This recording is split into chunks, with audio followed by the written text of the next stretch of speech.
Thank you both for joining me.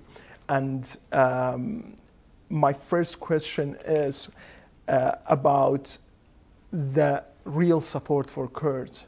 After all what's happening in Ukraine, what's happening around the world, 2 years of pandemic, do Kurds still have real support in the Western capitals, in the US, in Europe?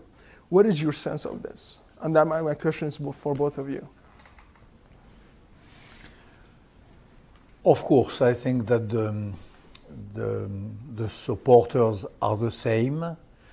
The intensity of this support did not change. JFK, for example, the NGO which Mr. Kaplan and myself created, is still there, more active and more determined than ever. The Kurdish cause is so embedded in the hearts of so many Europeans and Americans that it cannot change like this. You know, it is not. It does not depend. It's not a question of mood. There is a real support in America. I was in the Congress of America 2 days ago. I met some powerful congressmen. It's not a secret, like Michael Waltz, like Ted Deutsch, like Hakeem Jeffries, who are real supporters of the Kurdish cause, and their support is unwavering. It will not wave, it will not change, you know, because of Ukraine. And even if Ukraine is an absolute tragedy, and we will speak of that later, a real game changer for all the world. But in the Congress, in the public opinion, and in the spirit and the heart of the two friends you have here, nothing is changed. And on decision-making level, with what's happening in Ukraine, who has time for the Kurds in the US and Europe, given you have China on one side and Russia on the other as threat?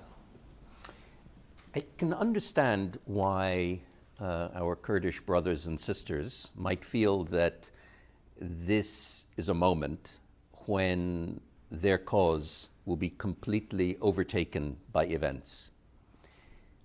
I don't agree that that's the case.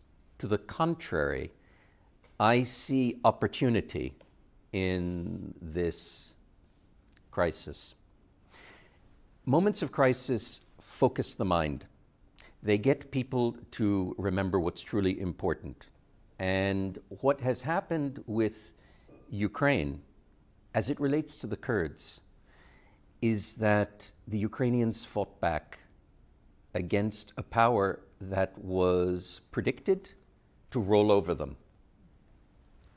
Now, we have, in the recent past, a brilliant example of an entity that has fought back in order to preserve its freedom and independence, an entity with whom we share common values and common interests. That would be the Kurds. And I believe that the way that America is re-engaging in the world in general will allow us to be able to frame the Kurdish narrative as being part of one of those rare examples of a people that has earned our respect and our support.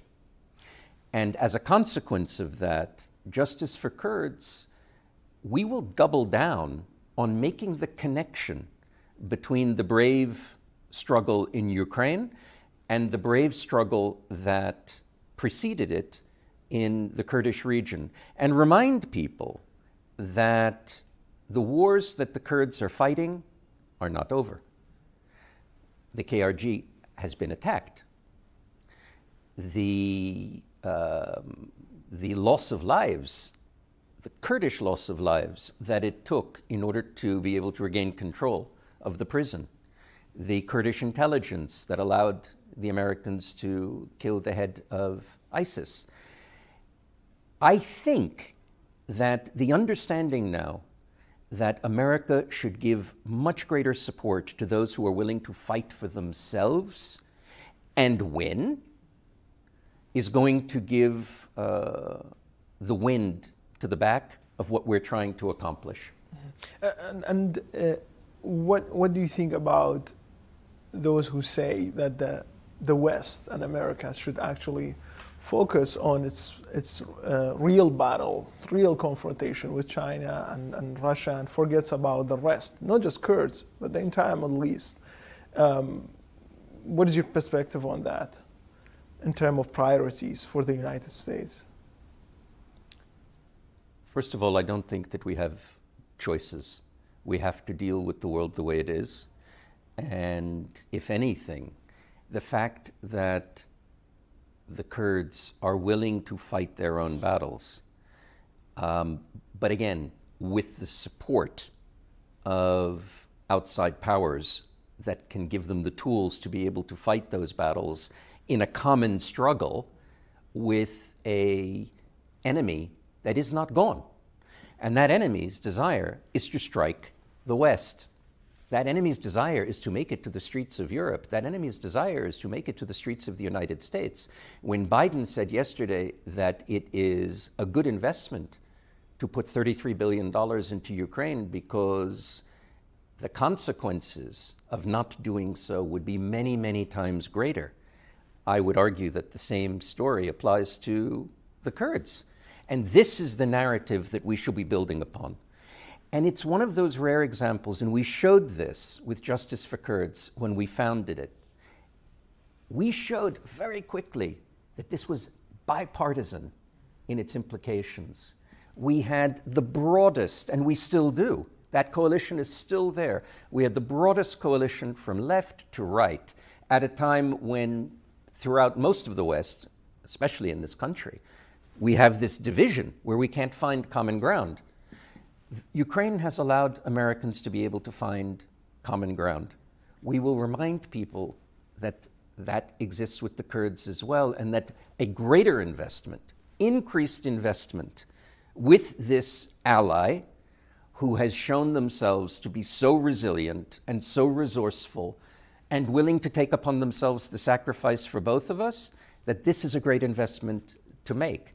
And I think, if anything, rather than distracting people from the Kurdish cause, the Ukrainian story will allow us to be able to say, we support this. This is an epic struggle. So is this one. And the allies, in both cases, have been fighting for our ultimate objectives, and both of them need our support. I think it's going to give additional weight to the Kurdish narrative.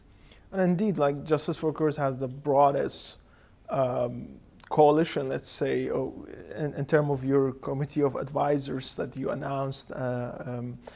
Dozens of personalities from both Republican and Democrats are supporting Kurds within Justice for Kurds. And Bernard, I want to ask you, what did you hear in DC in your latest visit? Both of you, my understanding, you were there. What was your understanding? How did you feel in terms of the issue of Kurds and in general, broader Middle East? In my recent visit to DC, I was there in my double capacity of someone who just came back from Ukraine, but also president of Justice for Kurds. I was received and heard at this double title. First. Second, I insisted on the point, of course, but I saw a real concern among the lawmakers in this country about the security of KRG. The recent attack on Erbil was received as a real problem, as a big slap on the face of every free woman and man in the free world, and something which had to be answered in a way or in another. And I don't think at all that the concern on Ukraine did overshadow the concern for the security of KRG. In general, I don't believe in in a competition between the braves. I believe in a brotherhood and solidarity between the brave. You have some brave fighters in Ukraine.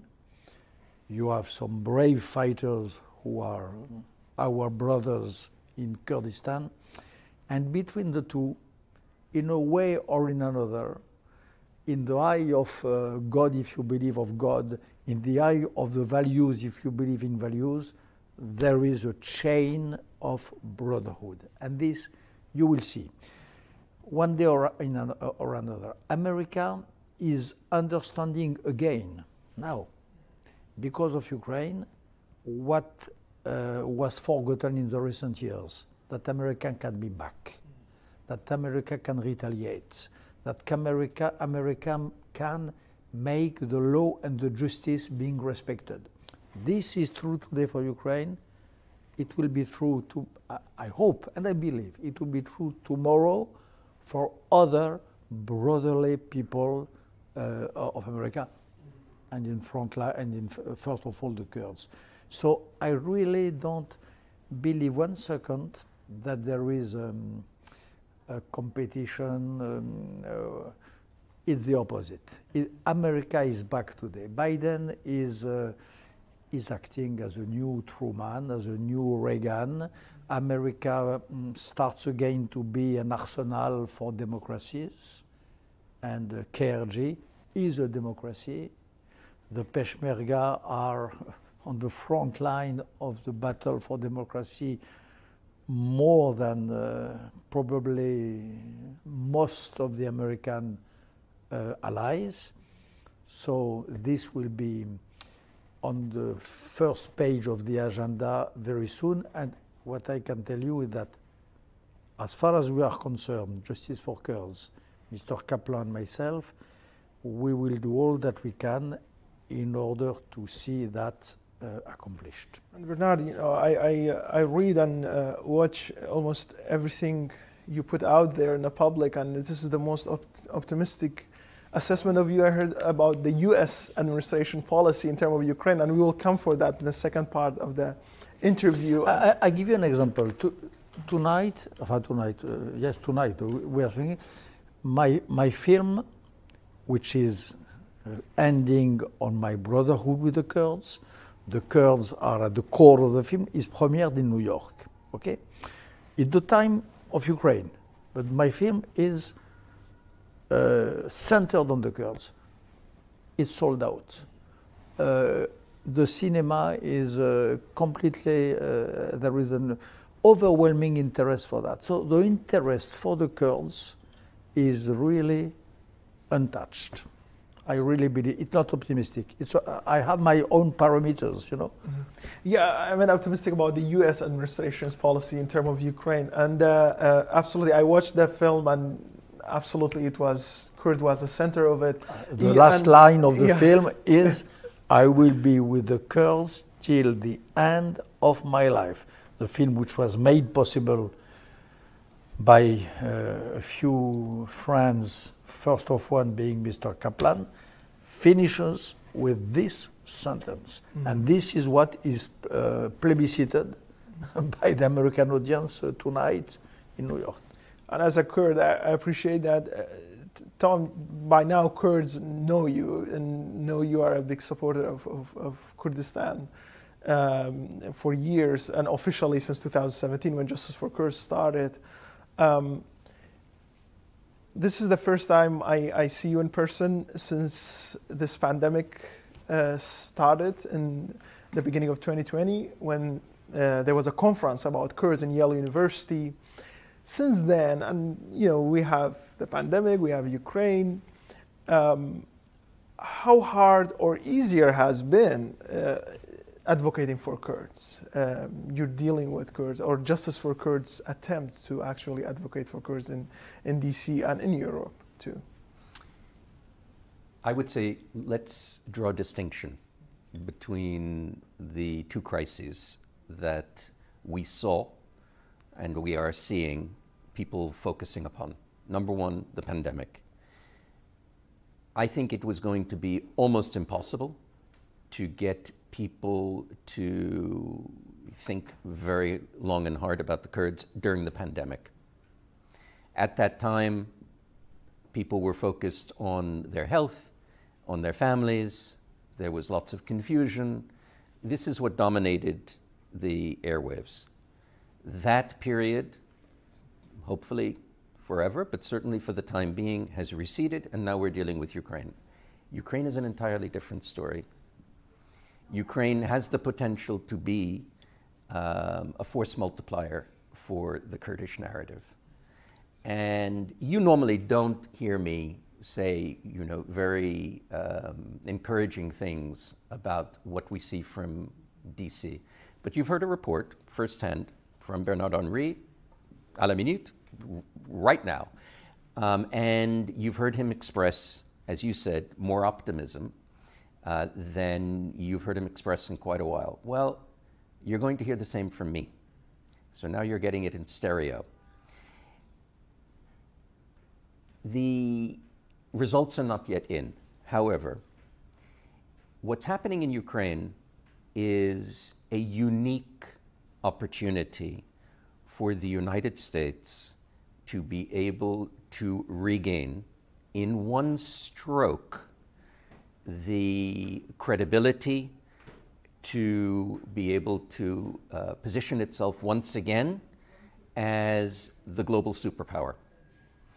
And this is extremely important.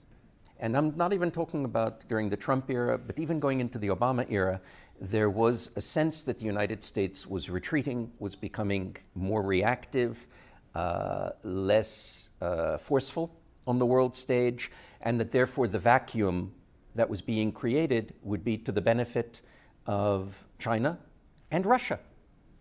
That's entirely been upended. But what I want to emphasize is that the reason that it has been upended is not because of the United States. The reason that it was upended was because of the Ukrainians. The Ukrainians displayed and are displaying a will to fight. And that has, in a sense, shamed the rest of the world. When I was in Paris before the invasion, the sense was that if Putin invaded, it would be over within 48 to 72 hours. Kiev, so close to Belarus, it would be taken. President Zelensky would probably flee with his senior government members to Lviv, and the world would be presented with a fait accompli and not have to implement game-changing policy reversals on the importation of Russian gas, on sanctions against the central bank, on sending weapons to Ukraine. One of the most astonishing turnarounds has been what's happened in Germany. For the first time in 70 years, the Germans are sending lethal weapons into war zones. The Germans have now done things on the economic and the military front that nobody expected of them. Putin has made Germany great again. And the war itself has been a disaster. So if it were not for the fighting spirit of the Ukrainians, which allowed sufficient time to pass for the world to have to do something, or else be seen as being bystanders to one of the greatest acts of heroism in Europe in modern times, I don't think they would have done anything. Because of the Ukrainians, the world has stepped in because they're winners. They're appearing to be winners. Now, this story has not yet had an end, and you don't know what happens when you put an autocrat into a corner. But everything that he expected would happen did not happen. This is very similar to what we see with the Kurds.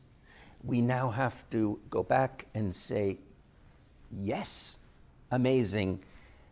here is an opportunity to help the Kurds. And in a sense, what you can imagine, if we can push hard enough, is what Bernard-Henri would probably phrase as being a Biden doctrine of supporting those allies who are willing to do all of the heavy lifting on the battlefront, and in return get the economic and military and political support that they need to be able to protect their interests and ours. If that's the case, if we can see this potentially as a string of pearls of allies who have the will to fight and win, then next up are the Kurds. And that's our challenge. Will we be able to do it tomorrow when we don't know what's going to happen in the battlefield in Ukraine? No. But I think that in this way, the narrative has been changed forever. Mm-hmm. And, you know, that's bring us to this second segment. We will discuss more in depth about Ukraine, and I absolutely agree. I mean, still we are on a Kurd, as an observer. What Ukraine showed many Kurds is if you fight, there's a chance, regardless how big and sophisticated the enemy's army is, you can basically win or withstand. I mean, what's happening in Ukraine is seen by winning by many. With that, we will go to the second segment, and then we will talk more in depth and broadly about the impact, the global impact, and on Middle East especially, of the war in Ukraine, as some at the UN still call it the biggest geopolitical event of the 21st century.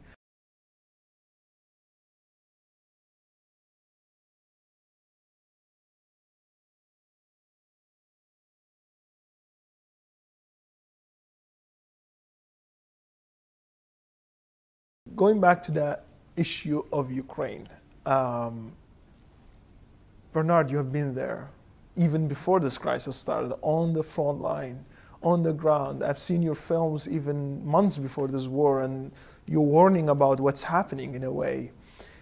Where do you think this war is going? Is it going beyond the border of Ukraine, Eastern Europe, and even Middle East impact-wise, even if it's not direct conflict? Yeah, this war is changing the world and changing the way the world is divided. When the war in Ukraine will be over, there will be a dividing line and a new Cold War, not between the East and the West, but between the camp of democracy, wherever are the democracies, and the camp of autocracy. When we go out of this war with a stronger America, with a stronger Europe, with democracy which will have learned that when they want, they can, we will have a new opposition between the democracies and their allies on one side, and the autocrats, whatever they are. They can be Russian, Putin, they can be Iranian, they can be Turkish, they can be nostalgic of the caliphate, Daesh. There will be a strong clash between the two. This will be the new world. So not the same Cold War as at the time of Ronald Reagan, geographically. It will be more difficult to localize. The camp of democracy will recruit their members in Europe, in Latin America, in Israel. Israel will be part. KRG will be one of the pillars and the key members of this camp. And in front of that, there will be the autocrats. This is the new world in which we are entering with this war in Ukraine. If it ends, as I hope, with the defeat of the Russian autocrats and with the victory of the brave Ukrainians. And where do you see China in all this? China is clearly hesitating. China has obviously a link and an alliance with Russia, but I don't see China taking side with the loser.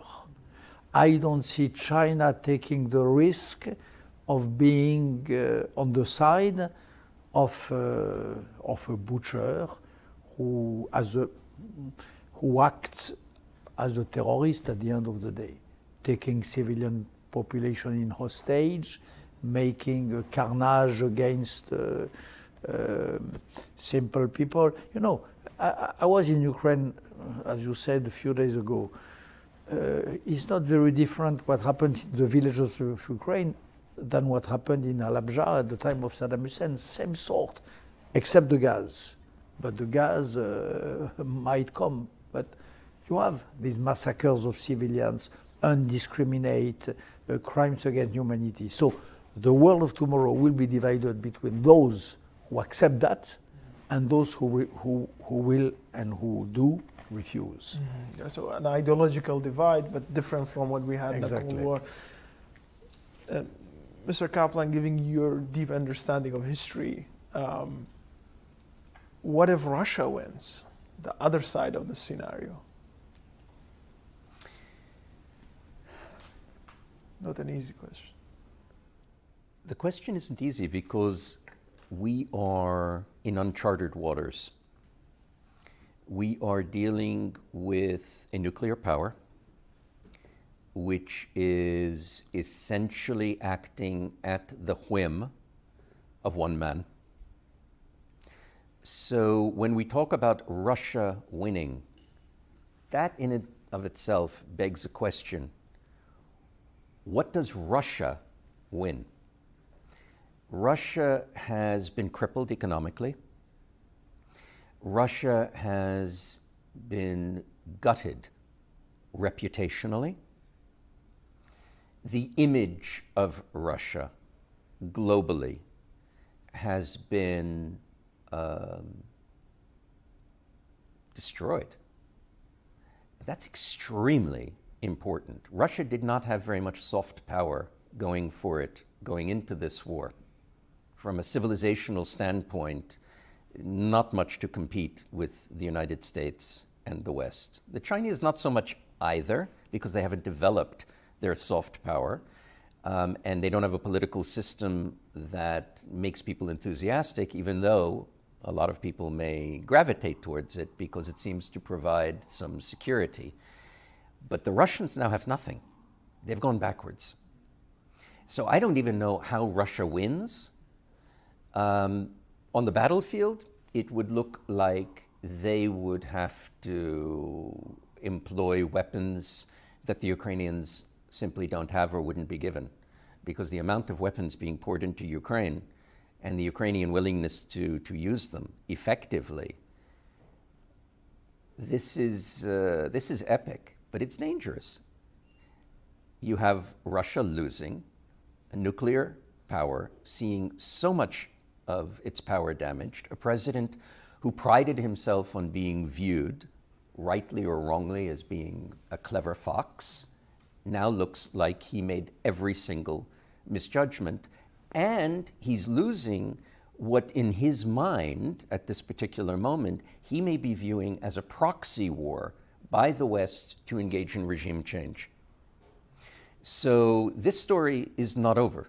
Every morning, first thing I do when I wake up, immediately go to the news and see, has he launched an attack on a NATO country or somewhere across the border in order to stop arms supplies from getting into Ukraine? Because almost every country that has waged war, if it sees that supplies are coming in from another place, tries to attack them. Because the generals, in order to explain their failures on the battlefield, blame it on open borders allowing weapons to pour in. So it's very much an open question, not because I'm avoiding it, but because if you can tell me where we will be in 48 hours, that's already pretty good. And they attacked the train lines in the past few days directly just because of that. And just quickly giving your well-known prediction of the Saddam Hussein, another dictator's war on Kuwait, the parallel I cannot even begin. It's very similar in many ways. Back then, the international reaction was very strong, very clear, and Saddam in many ways capitulated. Do you think Putin will do the same in a scenario like that? I mean, right now there's a strong international reaction against Putin's invasion. Why not this time another dictator will not capitulate just like Saddam did? One thing to remember, and a lot of countries are going to be thinking very, very long and hard about this. Russia's a nuclear power. Ukraine is not.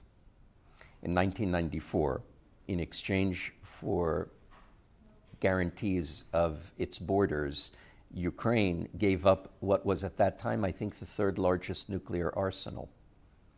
So, number one, that showed that agreements, even when the guarantors include Western powers, are worth nothing. Number two, had Ukraine nuclear weapons, there would have been no invasion by Putin. So now you're a country that is thinking about going nuclear, and you have two more reasons to think that at the end of the day, your best guarantor is to be able to keep the potential invader wondering, are these people willing to bomb my capital? And I think that, unfortunately, this is going to lead to even more of a nuclear arms race than I was already predicting the Iran deal will do, and which I'm sure will do. And I remember you predicting that, and with that, actually, I have the exact question about that to Bernard. Like, countries look at Ukraine, they say, just like Tom mentioned, in 1994, they gave up their nuclear, and look what's happening to them now. Now, imagine Iran getting it, but also imagine, I mean, I know it's a different country, countries like Germany getting it, countries like, I mean, all over the place getting nuclear weapon. Do you see that kind of trend, and what does this all mean for international politics and for your well-known analysis of the theory of the world is basically more of a moral standpoint?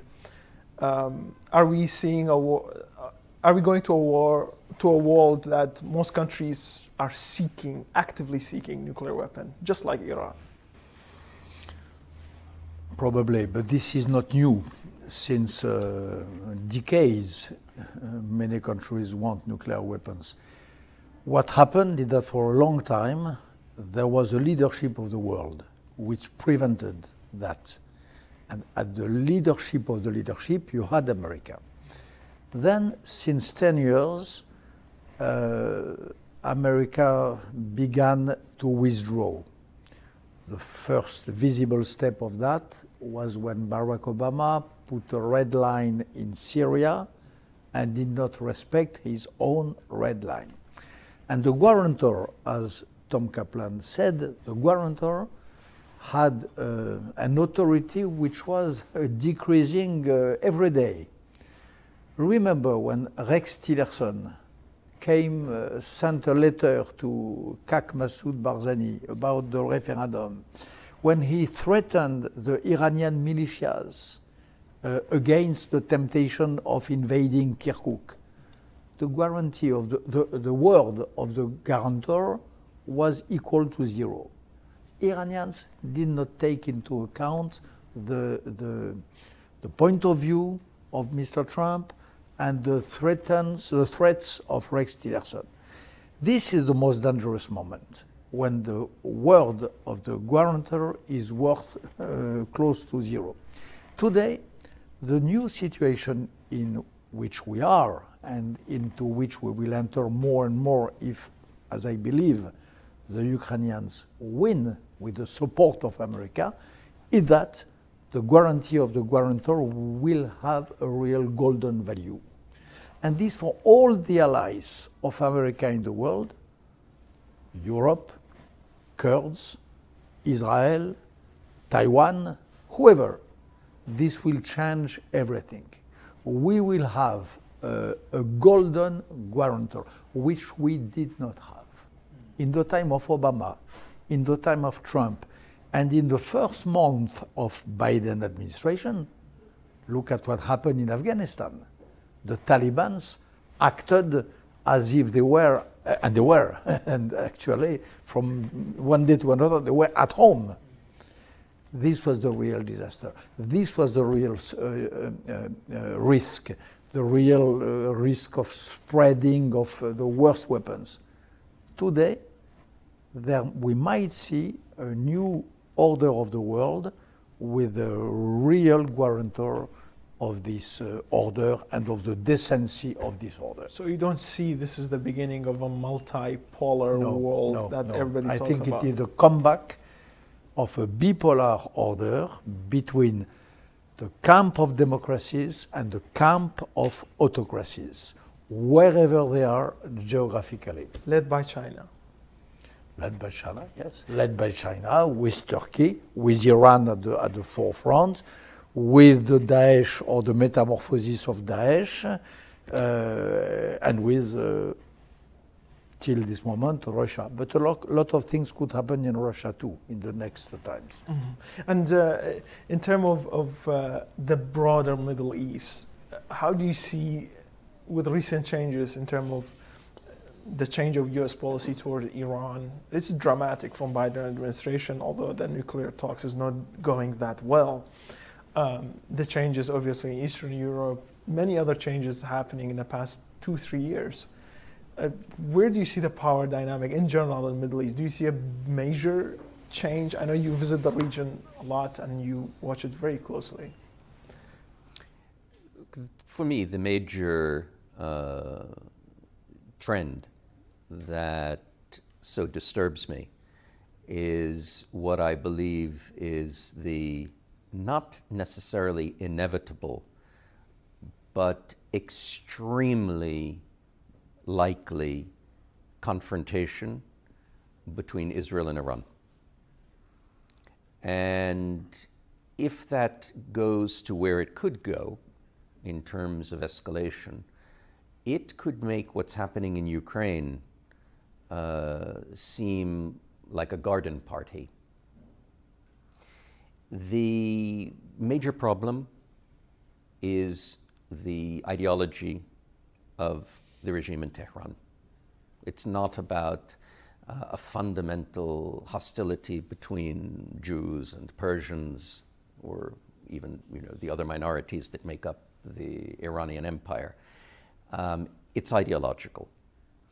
And my concern is that if Iran does not take an off-ramp of its hostility and declared intention to destroy Israel, it will lead in turn to the destruction of Iran as a coherent nation state, certainly as an empire.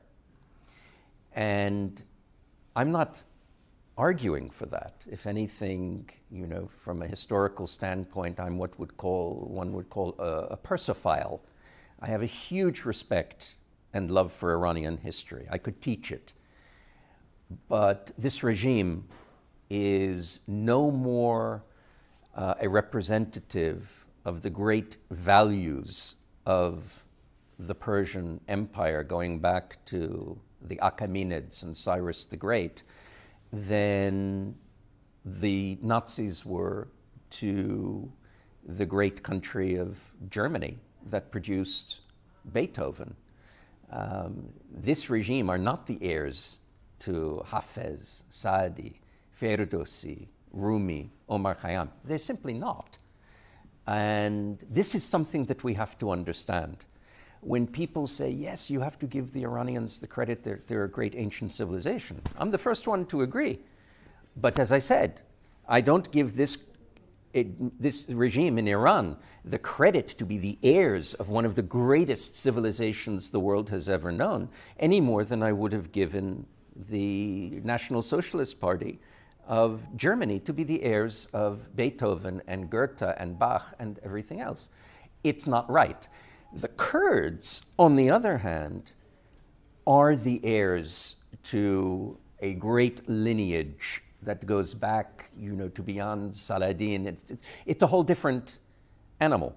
The Israelis are very much the heirs to Jewish tradition. So the good news in the region is the rise of the reforming Gulf Arab states, led by the UAE and by Saudi Arabia. The reforms that are taking place in the Gulf, in the land, the custodian of the two mosques of Mecca and Medina, this is epic. This has the potential to transcend the region and transcend Islam. And by the way, those two countries that I mentioned have a huge affection for the Kurds. They see that they do share values and they do respect the Kurds' willingness to fight and defend themselves in the way that people respect the Ukrainians doing it as well. This is the good news. The bad news is that there is one country in the region that believes that it benefits from instability. And before I go to ask both of you about one question about Kurds and one specific question about France, I want to ask you what make you specifically more worried about such confrontation that you mentioned between Iran and Israel? What causes that trend, if you quickly mention that, in the region? It's very one-sided. I've never met an Israeli who wants to destroy Iran. And on the other hand, every 2-3 days, another Iranian leader or someone in position of power is talking about the destruction of Israel and the role that Iran will play in it. The front page editorials of savage anti-Semitism, the threats from the Revolutionary Guard, from Khamenei himself. Jews have learned through history, as the Kurds have, that when somebody says that they're going to destroy you and that that's their intention, they do it, or at least they will try. And the reason why we will have war, if Iran doesn't wake up very quickly to understand that rather than trying to destroy Israel, they should be embracing Israel, because Iran and Israel have many, many common interests. It's a relationship that goes back 2,550 years to when Cyrus took Babylon and enabled the Israelites to return to resettle Zion after the Babylonian captivity, and even, so we believe, paid for the restoration of the temple. Now, that is in Iran's interest. Iran and Israel, which had great relations until 1979, should be friends. The fact is, what we see now is that the hostility of Iran has brought Arabs and Israelis together. This is, of course, very, very positive. And the increasing of the relationship, the warm peace between the UAE, Bahrain, Morocco, just to name 3 of the Abraham Accords signatories, and Israel, has the potential, if the Palestinians were to play this intelligently, to open up the Israelis' minds to the idea that it might be possible to make peace with the Palestinians. Right now, they don't believe it. And the truth is that if you look at the way that Hamas and Islamic Jihad can be activated by Iran to attack Israel, you wouldn't be surprised. But this whole new dynamic, which is not yet crystallized, but is still very, very fluid, and it includes the Turks, it includes the Iranians, it includes the Gulf states, Israel, Iraq, etc. This whole new dynamic is playing out in a very interesting way. If you did not have an Iranian ideology that is so opposed to its own national interest, by focusing on Israel, a country with whom it has no territorial dispute, the region would have the opportunity to flourish, and the Arab world could experience a new golden age. I'm actually that optimistic. But as we see, 3 months ago, people were not thinking that you could see another major land war in the heart of Europe. So, as the expression given to Harold Macmillan was, you know, when asked about what changes history, events. And before I go to that question about Kurd, Bernard, I want to take this opportunity to ask you about the election in France. President Macron won, but the far right gained a sizable vote.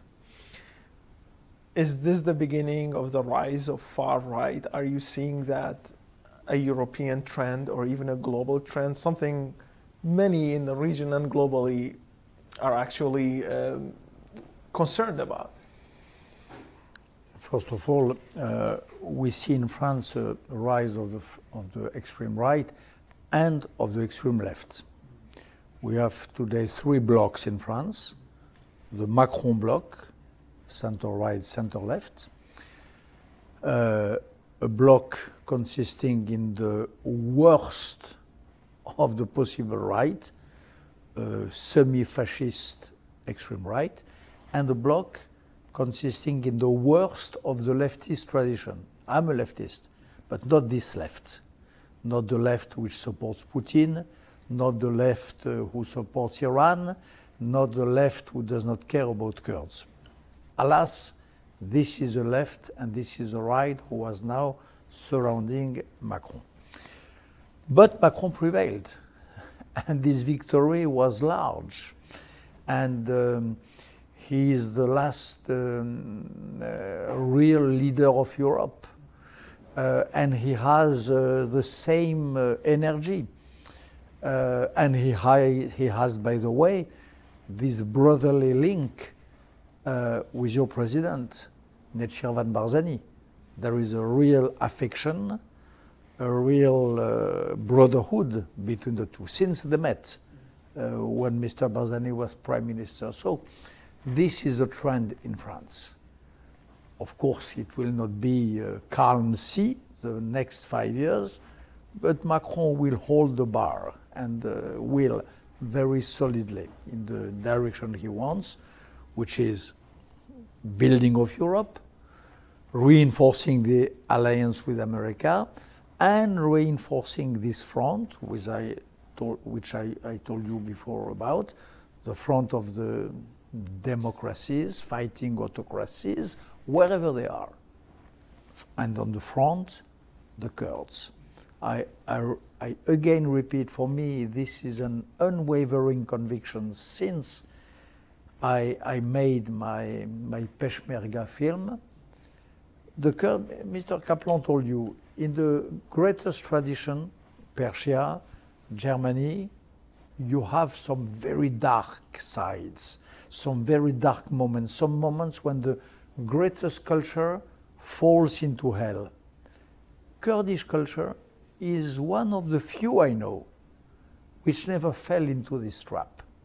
The Kurdish culture, as far as you go back in the past, there is moments of when it flourishes better than in others, but never disgrace, never hell, never turning back to its own values. This is very remarkable. Even when the Kurds had reasons to be angry against the world, even when they were in the mountains as their only friends, they never fell in the trap of nihilism, of turning their back to their own highness and grandeur. This is remarkable. There are not so many cultures who can have this pride. The Kurds can, and this is one of the numerous reasons why we, in Justice for Kurds, COVID or not COVID, Ukraine or not Ukraine, continue to sustain our efforts. And just quickly to both of you, I mean, since October 2017 and the occupation of Kirkuk, there is a sense of pessimism, defeatism, even among especially, I mean, Kurdish leadership and Kurdish population in general. How realistic that sense from what you're seeing in the capitals and decision-making centers in Europe and US? in terms of that pessimism. And that their pessimism comes mostly from that sense that we don't have the actual support. They are right. In October 2017, I was there. I was in Erbil. I took the last plane back to Europe before the blockade of the air and of the ground. You are right. The world abandoned the Kurds. Before abandoning the Kurds of Rojava, when Trump decided to take the troops off, the first to be betrayed were the Kurds in Iraq at this moment, Kirkuk. Okay, the difference today is that thanks to many things, thanks to many people, democracies are back. The creed in the values of liberty is back. America is back. America, for the first time since Kirkuk, is again conscious of its own force, of its own duties, and of its own responsibility. And as for myself, I am optimistic for that. I would not be surprised if in the coming times, months, years, Kurdistan will have the ways to protect itself from missiles coming on its capital. If Kurdistan begins to discuss of a real proper alliance with his big allies, and alliance means something automatic, not from time to time, depending on the mood of the president, Kurdistan deserves that. A proper, with France, with America, with Europe, proper acts of defense. This can come. Mm-hmm. And Tom, first of all, do you have the same sentiment, and do you think Kurds can rely on those moderate forces that you mentioned in the Middle East, in the region, and more broadly, US, France, Europe? If the United States wishes to be able to have an ongoing footprint in the Middle East, then I believe it's possible that the Kurds could be one of the most important pillars of that system. The fact that the Kurds enjoy the support and the appreciation of the moderate, certainly the Gulf Arab countries, and other powers like Israel, I think could play very much into the hands of the Kurds. So I am somewhat positive in my belief that an American resurgence, as Bernard-Henri has said, that if America is back, the Kurds will be major beneficiaries of that.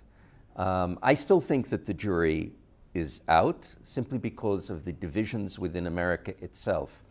But the encouraging part about the Ukraine story is that it has bipartisan support. The encouraging aspect about the Kurd story is that it has bipartisan support. By us being able to create a linkage so that we can get the Americans thinking that the way to be able to maintain and project American power is through allies that are willing to stand up and fight for our shared interests and shared values, then I can't think of a people more worthy of being the beneficiaries of such an American policy.